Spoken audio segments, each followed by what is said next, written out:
সূর্যের আলো উঠেছে, পাখিরা ডাকছে চি চি চি। একটা ছোট্ট গ্রাম, নাম সোনারপুর। সেখানে থাকে এক দরিদ্র কিন্তু হাসি খুশি ছেলে, রাহিম। রাহিমের বয়স মাত্র 10 বছর। তার বাবার পেশা কৃষক, মা গৃহিণী। তারা খুব কষ্টে সংসার চালায়, কিন্তু রাহিমের মুখে সবসময় হাসি। প্রতিদিন সকালে রাহিম গরু নিয়ে মাঠে যায়। গরুগুলো তার বন্ধু। রাহিম ওদের সঙ্গে কথা বলে, গান গায়। রাহিমের সবচেয়ে প্রিয় গরু লালু। লালু আবার খুব দুষ্টু, মাঝে মাঝে পালিয়ে যায়। একদিন দুপুরে রাহিম মাঠে ঘাস কাটছিল। তখন হঠাৎ এক বৃদ্ধ লোক আসে, হাতে একটা পুরনো ধুলো পড়া টুপি। বৃদ্ধ বলে, বাবা রাহিম, এই টুপিটা জাদুর টুপি। যে মাথায় দেবে সে মনের মতো কিছু তৈরি করতে পারবে, কিন্তু ভালো কাজে ব্যবহার করতে হবে। রাহিম অবাক হয়ে বলে, আমি জাদুর টুপি দিয়ে কি করব? বৃদ্ধ হেসে বলে, মানুষের ভালো কর, তাহলেই টুপিটা কাজ করবে। বৃদ্ধ হাওয়া হয়ে গেল। রাহিম ভয় পেয়ে যায়, কিন্তু কৌতূহল হয়। বাড়ি ফিরে রাহিম মায়ের কাছে বলে, মা দেখো, একটা জাদুর টুপি। মা হেসে বলে, আবার জাদুর টুপি? রাহিম মাথায় টুপি পরে বলে, এই টুপি একটা বড় পাউরুটি দে। এক নিমিষে তার সামনে একটা বিশাল পাউরুটি এসে পড়ে। রাহিম চমকে যায়, মা হতভম্ব। তারা বুঝে যায় এটা সত্যি জাদুর টুপি। পরদিন থেকে রাহিম টুপিটা ব্যবহার করে গ্রামের মানুষদের সাহায্য করতে থাকে। কারো ঘর ভেঙে গেছে, এই টুপি একটা নতুন ঘর দে। টুপির ঘূর্ণিতে ঘর তৈরি হয়ে যায়। কারো বাচ্চা ক্ষুধার্ত, এই টুপি কিছু খাবার দে। সঙ্গে সঙ্গে চাল ডাল ফল হাজির। গ্রামের সবাই খুশি হয়ে বলে, রাহিম আমাদের গ্রামের ভালো ছেলে। কিন্তু গ্রামের পাশের জমিদার হাকিম সাহেব খুব লোভী মানুষ। সে টুপির খবর শুনে ভাবে, এই টুপি আমার হাতে এলে আমি পুরো গ্রাম কিনে নেব। সে রাতে লোক পাঠিয়ে রাহিমের ঘর থেকে টুপিটা চুরি করায়। রাহিম সকালে দেখে টুপি নেই। সে কাঁদতে কাঁদতে বলে, জাদুর টুপি ছাড়া আমি কিভাবে সাহায্য করব? জমিদার টুপিটা পরে বলে, এই টুপি আমাকে সোনার পাহাড় দে। কিন্তু টুপি কাজ করে না। সে রাগে টুপিটা ছুঁড়ে ফেলে। অবশেষে হঠাৎ টুপিটা কথা বলে, তুমি লোভী, আমি কেবল ভালো মানুষদের জন্য কাজ করি। একটা ঝড় ওঠে, টুপি উড়ে গিয়ে রাহিমের ঘরে ফিরে আসে। রাহিম দেখে খুশিতে নাচতে থাকে। এই টুপি শুধু আমার না, সবার। আমরা একসঙ্গে থাকলে সব কিছু পারি। বাংলার এক ছোট্ট গ্রাম চরনগর। চারপাশে সবুজ ধানক্ষেত, মাঝখানে সরু কাঁচা রাস্তা, আর দূরে দিগন্ত ছোঁয়া গাছের সারি। ভোর হলে পাখিদের কিচিরমিচিরে ঘুম ভাঙে গ্রামের মানুষের। কেউ গরু নিয়ে মাঠে যায়, কেউ ধানের জমি দেখতে, কেউ আবার নদীর ঘাটে মাছ ধরতে। চরনগরের মাঝের দিকের একটা মাটির ঘরে থাকে রহিম চাচা। বয়স 50-এর উপরে, কিন্তু শরীরে এখনো জোর আছে। সকাল হতেই গরুগুলো দড়ি খুলে দেন, গলায় লাঠি নিয়ে পা বাড়ান গ্রামের পাশের বিশাল চরপাড়ের মাঠের দিকে। তার পেছনে হাঁটে তার ছোট ছেলে সাজিদ, বয়স মাত্র 12। সাজিদ খুব ভালোবাসে গরুগুলোকে, গোলাপি, কালা আর ধলা। ওদের নামও সে রেখেছে নিজে। প্রতিদিন মাঠে গিয়ে সাজিদ গরুগুলোর ঘাস খাওয়া দেখে, মাঝে মাঝে নদীর জলে ওদের গোসল করায়। রোদে চমচমে পানিতে গরুর গা ঝলমল করে ওঠে। সেই দৃশ্য যেন এক টুকরো কবিতা। গ্রামের মানুষজন সকাল থেকেই কাজ শুরু করে। রহিম চাচার স্ত্রী হাসিনা বেগম তখন হাঁড়িতে ভাত বসায়। পাশে কলসি ভরে নদী থেকে পানি আনে। দূরের বাড়ি থেকে ভেসে আসে হাঁস মুরগির ডাক, বাচ্চাদের হাসির শব্দ। আরেকদিকে মাঠে দেখা যায় মজিদ, আলমা আর বদরু। সবাই নিজের নিজের গরু চড়াতে এসেছে। তারা মাটির ঢিবির উপর বসে বিড়ি টানে, গল্প করে। এই বছর ধান ভালোই হয়েছে রে। আল্লাহ চাহে তো বাজারে দামে বিক্রি হইব। তাদের মুখে হাসি, চোখে আশার আলো। কিন্তু এই হাসির পেছনে আছে পরিশ্রমের পাহাড়। দুপুরের রোদে রোদ চড়তে থাকে, মাঠের ওপর হালকা ধুলো উঠতে শুরু করে। গরুগুলো গাছের ছায়ায় গিয়ে বসে পড়ে। সাজিদও বাবার পাশে ছায়ায় বসে ভাত খায়। হাসিনা সকালে মুঠি ভরে ভাত, ডাল আর আলু ভর্তা দিয়ে দিয়েছিল। শুকনো মাঠে বসে সেই ভাতই যেন স্বর্গের মতো লাগে।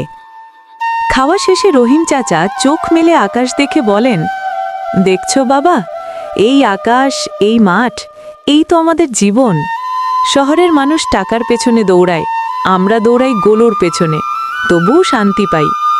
সাজিদ চুপচাপ শোনে। আকাশে উড়ন্ত পাখি দেখে ভাবে, একদিন সে কি শহরে যাবে? বিকেল নামলে মাঠে অন্য রকম রূপ নেয়। সূর্যের আলো নরম হয়, বাতাসে আসে গন্ধ, ধান গাছের, মাটির, ঘাসের। সব গরু তখন ধীরে ধীরে ফিরে আসে গ্রামের পথে। সাজিদ গরুগুলোর পেছনে হাঁটে, মাঝে মাঝে বাঁশের লাঠি দিয়ে টোকা মারে। রহিম চাচা আর মজিদ কাঁধে লাঠি রেখে হাঁটতে হাঁটতে গল্প করেন। এই বছর যদি দাম পাই, একটা নতুন গরু কিনমু। আমিও ভাবছি সাজিদের জন্য স্কুলে ভর্তি করামু, পড়াশোনা করুক। বিকেলের রোদে এই দুই কৃষক গরু চড়াদের কথাগুলো যেন সোনার মতো ঝলমল করে। রাতে গ্রাম নিস্তব্ধ হয়ে যায়, দূরে শুধু জোনাকির আলো, আর কোথাও কোথাও বাঁশ বনের ভিতর থেকে ঝিঁঝি পোকার ডাক। রহিম চাচা উঠানে বসে গরুগুলোকে খাওয়ায়, পাশে সাজিদ বসে দুধ দোয়ায়। হাসিনা তখন প্রদীপ জ্বালিয়ে বলেন, চল খেয়ে ফেলো, কাল আবার ভোরে উঠতে হবে। চাঁদের আলোয় গরুগুলোর ছায়া পড়ে ওঠানে। সাজিদ গরুর গায়ে হাত বুলিয়ে বলে, কাল আবার মাঠে যাব গোলাপি। তার চোখে তখন স্বপ্ন, একদিন সে অনেক গরু রাখবে, একটা বড় গোয়াল ঘর বানাবে, আর গ্রামের সবাই বলবে, এই তো রহিম চাচার ছেলে সাজিদ এখন গ্রামের সবচেয়ে বড় গরু ব্যবসায়ী। বছর ঘুরে যায়, সাজিদ বড় হয়। গরু চড়ানো থেকে সে এখন বাজারে গরু বিক্রির ব্যবসা শুরু করেছে। রহিম চাচা এখন বৃদ্ধ, কিন্তু ছেলের সাফল্য দেখে চোখে জল আসে। যখন সাজিদ বড় ট্রাকে গরু নিয়ে হাঁটে যায়, তখন গ্রামের সবাই হাত নেড়ে বলে, রহিম ভাই, তোমার ছেলেরে তো এখন সবাই চেনে। রহিম চাচা হাসেন, বলেন, এই মাঠ, এই গরু, এই মাটি সবকিছুই আমাদের শিক্ষা দিচ্ছে, পরিশ্রম করলে জীবন বদলায়। চরণনগরের মানুষ এখনও প্রতিদিন ভোরে গরু নিয়ে মাঠে যায়। তারা ধান চাষ করে, গরু চড়ায়, নদীর জলে স্নান করে, হাসে, কাঁদে, কিন্তু তাদের মুখে একটাই কথা, আমরা গ্রামের মানুষ, মাটির মানুষ, এই মাটিতেই আমাদের সুখ। Subscribe. গ্রামের মানুষ। বাংলার এক শান্ত গ্রাম, নাম তার চাঁদপুরিয়া। চারদিকে সবুজ ধানের মাঠ, মাঝখানে আঁকাবাঁকা কাঁচা রাস্তা, পাশে একটা পুকুর, যার জলে প্রতিদিন সকালে সূর্যের আলো পড়ে ঝিকমিক করে। এই গ্রামের মানুষদের জীবনটা খুবই সাদামাটা, কিন্তু তাতে আছে গভীর মায়া, পরিশ্রম আর সম্পর্কের উষ্ণতা। ভোর হতে না হতে গ্রামের হালিম শেখের ঘর থেকে আজানের ধ্বনি ভেসে আসে, আল্লাহু আকবার, আল্লাহু আকবার। আজান শুনেই গ্রামের জীবন শুরু হয়। নারী পুরুষ সবাই যেন নতুন এক দিনের প্রস্তুতি নেয়। রওশন আলী নামের এক কৃষক তখন নিজের পুরনো গামছাটা কাঁধে নিয়ে মাঠের দিকে হাঁটা ধরেছে। তার হাতে একটা হাল, সাথে দুটি বলদ, সাদা আর বাদামি। রওশন আলীর বয়স 40-এর কাছাকাছি, কিন্তু মুখে এখনো শ্রমের দীপ্তি। সে ছোটবেলা থেকেই মাটি চাষ করে আসছে। তার মুখে প্রায়ই শোনা যায়, এই মাটিই আমার মা, এই মাটিই আমার বাঁচার কারণ। মাঠে পৌঁছে সে বলদের ঘাড়ে হাত রাখে, তারপর ধীরে ধীরে হাল ধরতে শুরু করে। মাঠে তখন কুয়াশা, শিশিরে ভিজে আছে ঘাস, চারদিকে পাখির ডাক। দূরে দেখা যায় অন্য কৃষকেরাও হাল চাষ করছে, তাদের মধ্যে হাসি আলাপ, মজার গল্প। তবু মন ভরে না, কারণ ফসল ভালো হবে কিনা সেই দুশ্চিন্তা তো রয়েছেই। রওশন আলীর ঘরে তার স্ত্রী রহিমা আর 2 সন্তান, ছেলে মাসুম, মেয়ে মরিয়ম।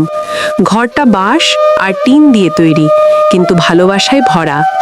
রহিমা সকালে ভোরে উঠেই চুলা ধরায়, হাঁড়িতে ভাত বসায়, পাশে ডাল। রান্নাঘরের এক পাশে হাঁড়িতে ঝোলানো শুকনো মাছ। বাতাসে মিশে আছে মাটির গন্ধ আর ধোঁয়ার গন্ধ। মাসুম স্কুলে পড়ে, ক্লাস 7-এ, কিন্তু পড়াশোনার পাশাপাশি সে বাবার কাজে সাহায্য করে। মাঠে যায়, বলতে পানি দেয়, কখনো ধান কাটার সময় কাস্তে হাতে দাঁড়ায়। একদিন মাসুম তার বাবাকে বলল, বাবা, আমি বড় হয়ে শহরে যাব, চাকরি করব, তোমাদের কষ্ট আর হতে দেব না।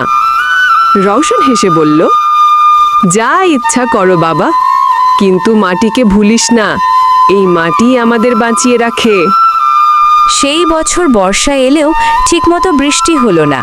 আকাশ রোজ কালো হয়, কিন্তু বৃষ্টি আসে না। জমির ফাটলে ধুলো উড়ে ধান গাছ শুকিয়ে যাচ্ছে। রওশন আলীর চোখে চিন্তা। প্রতিদিন সে আকাশের দিকে তাকায়, বলে, হে আল্লাহ, একটু পানি দে, এই ফসলটা বাঁচিয়ে দে। গ্রামের অন্য কৃষকেরাও একে একে হতাশ হয়ে পড়ছে। কেউ ঋণ নিচ্ছে, কেউ গরু বিক্রি করছে। বাজারে চালের দাম বেড়েছে, অথচ কাজের দাম কমে গেছে। একদিন সন্ধ্যায় গ্রামের মসজিদের পাশে কয়েকজন কৃষক জড়ো হলো। তারা আলোচনা করছে কিভাবে জমি বাঁচানো যায়। রওশন বলল, আমরা যদি একসাথে একটা গভীর কূপ খুঁড়ি, সেচের পানি পাওয়া যাবে। সবাই রাজি হলো। তারা একসাথে কাজ শুরু করলো। কেউ টাকা দিল, কেউ শ্রম দিল। 1 মাস পর কূপ খনন শেষ হলো, আর পানি উঠল মাটির বুক থেকে। যখন সেই পানি দিয়ে প্রথম ধান গাছগুলো সজীব হয়ে উঠল, তখন গ্রামের মানুষের মুখে হাসি ফুটল। সবাই বলল, ঐক্য থাকলে কিছুই অসম্ভব নয়। বছর ঘুরে ফসল পাকা হলো। মাঠে সোনালি ধানের ঢেউ, বাতাসে দুলছে গাছগুলো, আর কৃষকের মুখে হাসি। গ্রামের মেয়েরা তখন খেজুর গাছের নিচে বসে ধান মাড়াই করছে। কেউ গান গাইছে, আমার সোনার বাংলা, আমি তোমায় ভালোবাসি। রওশন আলী নিজের ঘরে ফিরে দেখে রহিমা হাসি মুখে বসে আছে। মাসুম স্কুলে প্রথম হয়েছে, সার্টিফিকেট হাতে নিয়ে এসেছে। মরিয়মও এখন লেখাপড়ায় ভালো করছে। রাতের খাবারে ভাত, ডাল আর ভর্তা। আলো আসে একটা ছোট কেরোসিন বাতি থেকে, কিন্তু তাতেই যেন ঘরটা উজ্জ্বল হয়ে ওঠে। রহিমা হেসে বলে, এবার আমরা একটা গরু কিনব, তাই না? রওশন বলে, হ্যাঁ, এবার আল্লাহ চাইলেই সব হবে। ঈদ আসছে, গ্রামের মানুষ এখন ব্যস্ত। কেউ নতুন কাপড় কিনছে, কেউ বাড়ি রং করছে। মসজিদের সামনে শিশুদের হাসি খেলা চলছে। রওশন আলীও কিছু টাকা জমিয়ে মাসুম আর মরিয়মের জন্য নতুন জামা কিনল। ওরা খুশিতে উচ্ছ্বসিত। রহিমা সেলাই করে নিজের পুরনো ওড়নাটা নতুনের মতো বানিয়েছে। ঈদের দিন সকালে সবাই একসাথে নামাজ পড়তে যায়। নামাজ শেষে একে অপরকে জড়িয়ে ধরে বলে, ঈদ মুবারক। গ্রামের ছোট নদীর ধারে সেদিন পিকনিকের আয়োজন হয়। সবাই মিলে পোলাও রান্না করে, মিষ্টি বানায় আর গান গায়। রওশন আলী নদীর তীরে বসে নিজের গ্রামের দিকে তাকিয়ে ভাবে, আমরা গরিব, কিন্তু আমরা সুখী, কারণ আমাদের একে অপর আছে। কিন্তু সুখ বেশি দিন টেকে না। কয়েক মাস পর হঠাৎ এক রাতে প্রবল ঝড় ওঠে। আকাশে কালো মেঘ, বজ্রপাত, দমকা হাওয়া। টিনের ছাউনি উড়ে যায়, গাছ উপড়ে পড়ে। রওশন আলীর ঘরের অর্ধেক ভেঙে পড়ে যায়। রহিমা আর বাচ্চাদের সে কোনো মতে বাঁচায়, কিন্তু গরুটা মারা যায়। পরদিন ভোরে দেখা গেল পুরো গ্রাম ক্ষতবিক্ষত। কারো ঘর নেই, কারো ফসল নেই। মানুষ বসে আছে হতাশ মুখে। তবুও রওশন আলী হাল ছাড়ে না। সে বলল, আমরা আবার গড়ব, এই গ্রাম আবার হাসবে। সবাই একসাথে ঘর বানাতে শুরু করে। কেউ বাঁশ দেয়, কেউ শ্রম দেয়, কেউ শুধু পানি এনে দেয়। ধীরে ধীরে গ্রামের মানুষ আবার ঘর বেঁধে নেয়, মাঠে ফিরে যায়, জীবন আবার ছন্দে ফেরে। শিক্ষার আলো। বছর 2 পর গ্রামের স্কুলটা বড় হয়। সেখানে নতুন ভবন তৈরি হয়। মাসুম এখন কলেজে পড়ে আর গ্রামের ছোটদের পড়ায়। রওশন আলী তার ছেলেকে দেখে গর্বে ভরে যায়। সে ভাবে, এই ছেলেটাই হয়তো একদিন এই গ্রামের ভাগ্য বদলাবে। রহিমা বলে, তুমি তো কত কষ্ট করেছো রওশন, এখন তোমারই ফল মিলছে। গ্রামের মেয়েরাও এখন স্কুলে যাচ্ছে। মরিয়ম ক্লাস 10-এ পড়ে। বলে, আমিও মাস্টার মশাই হব। গ্রামটা যেন ধীরে ধীরে বদলে যাচ্ছে, তবুও মানুষগুলো আগের মতো সরল, হাসি খুশি, পরিশ্রমী। বছর ঘুরে আবার বর্ষা এলো। বৃষ্টি পড়ে টিনের ছাউনি বেয়ে মাঠে জমে পানি। রওশন আলী বারান্দায় বসে সেই বৃষ্টি দেখে হাসে। তার চোখে এখন শান্তি। তার পাশে রহিমা, সামনে 2 সন্তান, একজন বই নিয়ে বসে আছে আর একজন গরুকে খাওয়াচ্ছে। সে ধীরে বলে, জীবন মানে শুধু কষ্ট নয়, বরং কষ্টের মধ্যেও শান্তি খুঁজে পাওয়া। পাশের ঘরে ভেসে আসে গ্রামের মানুষের হাসির শব্দ। শিশুরা মাঠে দৌড়াচ্ছে বৃষ্টিতে ভিজে। গ্রামের আকাশে রংধনু উঠেছে। রওশন আলী তাকিয়ে দেখে, চোখে জল চলে আসে। এই গ্রামই আমার পৃথিবী, এই মানুষগুলোই আমার জীবন। চাঁদপুরিয়ার মতো শত শত গ্রাম এখনও আছে বাংলাদেশে, যেখানে মানুষ হয়তো গরিব কিন্তু তাদের হৃদয় বড়। তারা হাসে, কাঁদে, সংগ্রাম করে, তবুও একে অপরকে ভালোবাসে। তাদের জীবন হয়তো শহরের আলোর মতো ঝলমলে নয়, কিন্তু তাতে আছে প্রকৃত সৌন্দর্য, মাটি, মানুষ আর মমতার সৌন্দর্য। একটা ছোট্ট গ্রাম, নাম তার কালীগঞ্জ। একটা ছোট্ট গ্রাম, নাম মধুবনপুর। গ্রামের এক প্রান্তে খড়ের চালা দিয়ে বানানো একটা কুঁড়ে ঘর। সেখানে থাকে রহিম, তার স্ত্রী সালমা আর তাদের 2 সন্তান, হাসান আর রুবি। রহিম দিনমজুর, কারো জমিতে কাজ করে যে টাকা পায় তা দিয়েই চলে সংসার। প্রতিদিন ভোরে রহিম বেরিয়ে যায় কোদাল কাঁধে করে। কখনো রোদে, কখনো বৃষ্টিতে ঘাম ঝরিয়ে কাজ করে, কিন্তু তবুও সংসারে অভাব। সালমা কখনো আধা পেট খেয়ে বাচ্চাদের মুখে ভাত তুলে দেয়। মেয়েটা রুবি স্কুলে যেতে চায়, কিন্তু খাতা কলম কেনার টাকাটাও নেই। একদিন রহিম গ্রামে শুনল পাশের গ্রামে এক বড় জমিদার ধান কাটার জন্য অনেক লোক খুঁজছে। রহিম সেখানে কাজ নিতে গেল। সারা দিন রোদে পুড়ে ঘামে ভিজে পরিশ্রম করল। সন্ধ্যায় যখন সে মজুরি পেল, মাত্র 100 টাকা। কিন্তু রহিমের চোখে তখনও আনন্দ, কারণ এই টাকায় রুবির জন্য সে খাতা কলম কিনবে। সন্ধ্যায় ঘরে ফিরতেই রুবি দৌড়ে বাবার গলায় ঝাঁপিয়ে পড়ল, বাবা, আজ আমার স্কুলে সবাই নতুন বই এনেছে, আমারও লাগবে না? রহিম হাসল, কপালে মেয়েটার চুমু দিয়ে বলল, কালে নিয়ে যাব রে মা, তুই শুধু ভালো করে পড়বি। সেই রাতেই রহিম সালমাকে বলল, দেখ, আমাদের জীবনে কষ্ট অনেক, কিন্তু আমি চাই না বাচ্চারা এই দারিদ্র্যের মধ্যে বড় হোক। হাসান হবে ডাক্তার, রুবি হবে শিক্ষিকা।